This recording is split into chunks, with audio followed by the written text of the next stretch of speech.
Hello everybody, this is Tony at Callis Rennsport. We're just coming back to you with this 993 RS, which is a very unusual, rare car in the United States because it was never brought to the US. These are cars that individuals have brought over. We have the engine crankcase, which had just been gone through by somebody. I won't mention the shop's name, but we could not get it apart. So we had to build this slide hammer assembly to attach to the cylinder.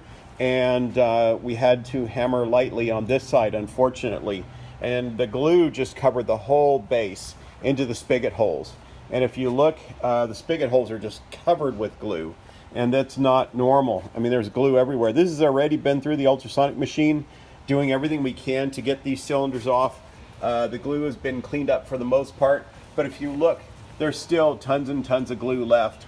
This is not how an engine should be gone through. The car had $55,000 spent on it about a year ago, and the crankcase through bolt seals were leaking, the O-rings were leaking, and so we are going in to do that, but the valve guides are worn out, and the crankcase is leaking, and the case through bolt seals are leaking, and the spigot hole seals are leaking. So we'll keep you up on what's going on, and thank you.